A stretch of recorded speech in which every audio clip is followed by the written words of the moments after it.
Hello everyone, welcome back to our UK kitchen channel.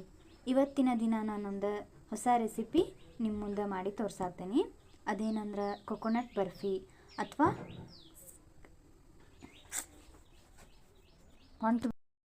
Hello everyone, welcome back to our UK kitchen channel. ಇವತ್ತಿನ ದಿನ ನಾನೊಂದು ಹೊಸ recipe ಮಾಡಿ ತೋರ್ಸಾತೀನಿ. ಅದೇನಂದ್ರೆ coconut barfi ಅಥವಾ ಕೊಬ್ಬರಿ ಮಿಠಾಯಿ ಅಂಥೇಳಿ ಕರೀತಾರಲ್ಲ ಅದನ್ನು ತುಂಬ ಸಿಂಪಲ್ಲಾಗಿ ಮಾಡಬಹುದು. ಹಾಲು ಹೆಚ್ಚಾಗಿ ಯೂಸ್ ಮಾಡಿ ಮಾಡ್ತಾರೆ, ಬಟ್ ನಾನಿವತ್ತು ಹಾಲನ್ನು ಯೂಸ್ ಮಾಡ್ದೇನೆ ಜಸ್ಟ್ 3 ಇಂಗ್ರೀಡಿಯೆಂಟ್ಸ್ಗಳನ್ನು ಬಳಸಿ ಇದನ್ನು ಯಾವ ರೀತಿ ರೆಡಿ ಮಾಡೋದು ಅಂಥೇಳಿ ತೋರಿಸ್ಕೊಡ್ತೀನಿ. ಬರೀ ಹಂಗಾರ ಅದಕ್ಕೆ ಏನೇನು ಬೇಕು ಅಂಥೇಳಿ ನೋಡ್ಕೊಂಡು ಬರೋಣ. ಕೊಕೊನಟ್ ಬರ್ಫಿ ಮಾಡೋಕೆ ನಮಗೆ 3 ಪದಾರ್ಥಗಳಿದ್ರೆ ಸಾಕು. ಒಂದನೇಕ ಕೊಕೊನಟ್ ಅಂದ್ರೆ ಹಸಿ ಕೊಬ್ಬರಿ, ಇದು ಒಣದಿರಬಾರ್ದು, ಹಸಿ ಕೊಬ್ಬರಿನ ಇರ್ಬೇಕು. ಈ ಹಸಿ ಕೊಬ್ಬರಿನ ಏನು ಮಾಡ್ಬೇಕಂದ್ರೆ ಈ ರೀತಿ ಕಂದು ಬಣ್ಣದ ಪಾರ್ಟ್ ಏನಿರ್ತೈತಲ್ಲ ಅದನ್ನು ಸಂಪೂರ್ಣವಾಗಿ ತೆಗೆದು ಈ ರೀತಿ ವೈಟಾಗಿ ಈ ರೀತಿ ಸಣ್ಣ ಸಣ್ಣ ಪೀಸಾಗಿ ನೀವು ಕಟ್ ಮಾಡಿ ಇಟ್ಕೋಬೇಕು. ಅದನ್ನು ಆ ಕಂದು ಬಣ್ಣದ ಪಾರ್ಟ್ ಏನಿರ್ತೈತಲ್ಲ ಅದನ್ನು ಪೂರ್ತಿ ತೆಗೆದು ಬಿಡ್ಬೇಕು. ಬರೀ ವೈಟ್ ಅಷ್ಟೇ, ಇದನ್ನಷ್ಟೇ ಯೂಸ್ ಮಾಡಬೇಕು. ನೆಕ್ಸ್ಟ್ ಶುಗರ್, ಸಕ್ಕರೆ ನೀವು ಅಳತೆ ನೋಡಿಕೊಂಡು ಹಾಕ್ಕೋಬೇಕು. ಯಾಕಂದರೆ ಜಾಸ್ತಿ ಸಕ್ಕರೆ ಹಾಕ್ಕೊಂಬಿಟ್ರೆ ಅದು ಟೇಸ್ಟ್ ಬರೋದಿಲ್ಲ, ಸಕ್ಕರೆ ಭಾಳ ಅನ್ನಿಸ್ತೈತಿ ಅದಕ್ಕೆ. ಆಮೇಲೆ ಇನ್ನೂ ಒಂದು ಏನಂದ್ರೆ ನಿಮ್ಗೆ ಈಗ ಮನೆಯೊಳಗೆ ಡಯಾಬಿಟಿಸ್ ಪೇಷಂಟ್ ಇರ್ತಾರೆ, ಅಂಥವ್ರು ಸಕ್ಕರೆ ತಿನ್ನೋದೇ ಇರೋದಿಲ್ಲ. ಅಂಥವ್ರಿಗೆ ಏನಂದ್ರೆ ನೀವು ಇದನ್ನು ಬೆಲ್ಲ ಹಾಕಿ ಕೂಡ ಮಾಡಬಹುದು. ನಾನು ಈ ವಿಡಿಯೋದೊಳಗೆ ಸಕ್ಕರೆ ಯೂಸ್ ಮಾಡಿ ಯಾವ ರೀತಿ ಮಾಡೋದು ಅಂಥೇಳಿ ತೋರಿಸ್ತೀನಿ. ಇನ್ನು ನೆಕ್ಸ್ಟ್ ವಿಡಿಯೋದೊಳಗೆ ಬೆಲ್ಲ ಹಾಕಿ ಯಾವ ರೀತಿ ಕೊಕೊನಟ್ ಬರ್ಫಿನ ರೆಡಿ ಮಾಡೋದು ಅಂಥೇಳಿ ತೋರಿಸ್ಕೊಡ್ತೀನಿ. ಬರ್ರಿ ಹಂಗಾರ ಈಗ ಈ ವಿಡಿಯೋದೊಳಗೆ ಸಕ್ಕರೆ ಯೂಸ್ ಮಾಡಿ ಯಾವ ರೀತಿ ಕೊಕೊನಟ್ ಬರ್ಫಿನ ರೆಡಿ ಮಾಡೋದು ಅಂಥೇಳಿ ನೋಡ್ಕೊಂಡು ಬರೋಣ. ಸ್ಟೆಪ್ ಬೈ ಸ್ಟೆಪ್ ಹೇಳ್ತಾ ಹೋಗ್ತಾನೆ.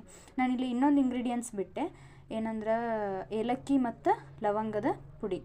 ಅದನ್ನು ಹಾಕೋದ್ರಿಂದ ಟೇಸ್ಟ್ ಚೆನ್ನಾಗಿ ಬರ್ತೈತಿ, ಸ್ಮೆಲ್ ಕೂಡ ಚೆನ್ನಾಗಿ ಬರ್ತೈತಿ. ಬರ್ರಿ ಹಂಗಾರ ಟ್ರೈ ಮಾಡೋಣ. ಫಸ್ಟಿಗೆ ಒಂದು ಮಿಕ್ಸಿ ಜಾರ್ ತೊಗೊಂಡಾನಿ. ಈಗ ಅದಕ್ಕೆ ಏನು ಮಾಡ್ತಾನೆ ಅಂದ್ರೆ ಈ ಕಂದು ಬಣ್ಣದ ಪಾರ್ಟ್ ಎಲ್ಲ ತೆಗೆದು ವೈಟ್ ಕೊಬ್ಬರಿ ಪೀಸ್ ಎಲ್ಲ ರೆಡಿ ಮಾಡಿ ಇಟ್ಕೊಂಡನಲ್ಲ ಅದನ್ನಷ್ಟ ಹಾಕಿ ಗ್ರೈಂಡ್ ಮಾಡ್ಕೊತಾನೆ. ಇದಕ್ಕೆ ನೀವು ನೀರು ಹಾಕಬೇಡ್ರಿ, ಇದು ಸ್ವಲ್ಪ ಇದನ್ನ ಇರ್ಬೇಕು, ಅಗದಿ ಸಣ್ಣಗೆ ನೀವು ಇದನ್ನು ಗ್ರೈಂಡ್ ಮಾಡ್ಕೋಬೇಕು. ನೀರೇನು ಹಾಕಕ್ಕೆ ಹೋಗ್ಬೇಡ್ರಿ, ಇದನ್ನು ಬರೀ ಕೊಬ್ಬರಿ ಅಷ್ಟೇ ಗ್ರೈಂಡ್ ಮಾಡ್ಕೋಬೇಕು.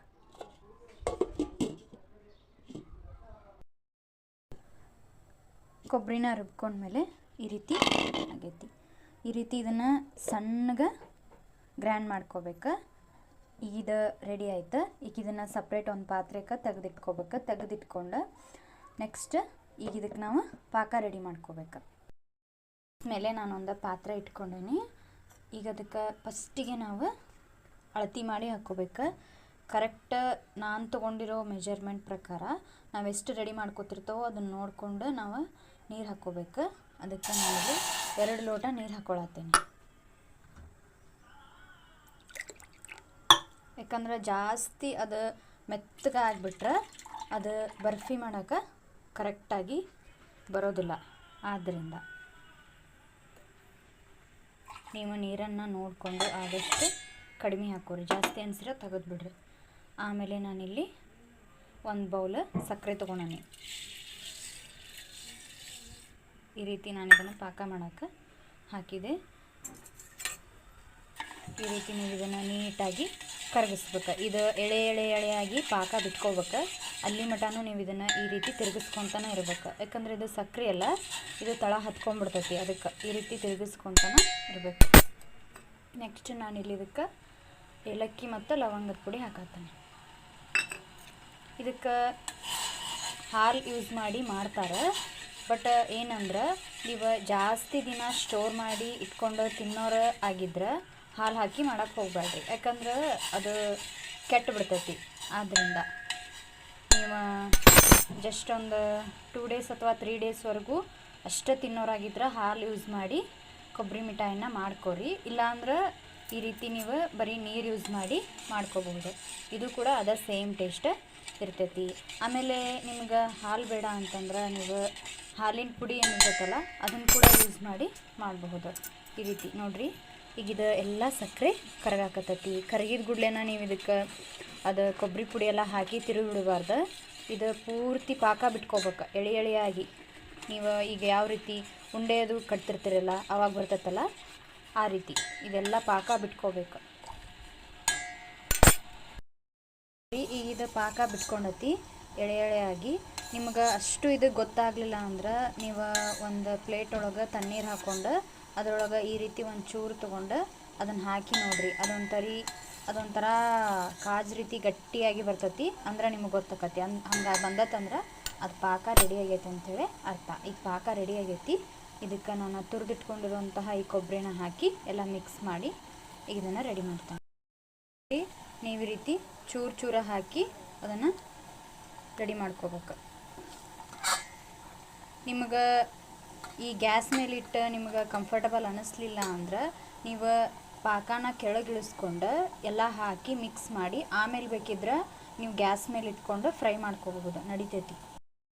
ನೋಡಿರಿ ಈ ರೀತಿ ನಿಮಗೆ ಪಾಕಕ್ಕೆ ತುರಿದಿಟ್ಕೊಂಡಿರೋ ಕೊಬ್ಬರಿ ಎಲ್ಲ ಮಿಕ್ಸ್ ಮಾಡಿದ್ಮೇಲೆ ಕೆಳಗಿಟ್ಕೊಂಡು ಮಿಕ್ಸ್ ಮಾಡಿರಿ. ನಾನು ಹೇಳ್ದಂಗೆ ಸ್ವಲ್ಪ ಕಂಫರ್ಟಬಲ್ ಅನ್ನಿಸ್ತತಿ. ಅದಕ್ಕೆ ಈ ರೀತಿ ಎಲ್ಲ ಮಿಕ್ಸ್ ಆದಮೇಲೆ ನಿಮಗೆ ಇದನ್ನು ಏನು ಮಾಡ್ಬೇಕಂದ್ರೆ ಗ್ಯಾಸಿನ ಮೇಲೆ ಇಟ್ಕೊಂಡು ಇದು ಪೂರ್ತಿ ಒಂದು ಬರ್ಫಿ ಮಾಡೋಕೆ ನಮ್ಗೆ ಅದನ್ನ ಹಾಕ್ಕೊಂಡು ಅದನ್ನು ಪೀಸ್ ರೆಡಿ ಮಾಡಿ ಕಟ್ ಮಾಡ್ಕೊಳಕ್ಕೆ ಬರುವಷ್ಟು ಅದಕ್ಕೆ ನೀವು ಇದನ್ನು ಫ್ರೈ ಮಾಡ್ಕೋಬೇಕು. ಇದು ಗಟ್ಟಿ ಆಗ್ತಾ ಬರ್ತೈತಿ, ಒಂಥರ ಕ್ರೀಮ್ ರೀತಿ ನಿಮ್ಗೆ ಗೊತ್ತಾಗ್ತೈತಿ. ಈಗ ಬರ್ರಿ ಅಂದ್ರೆ ಈ ರೀತಿ ಇದನ್ನು ನೀವು ರೆಡಿ ಮಾಡ್ಕೊ.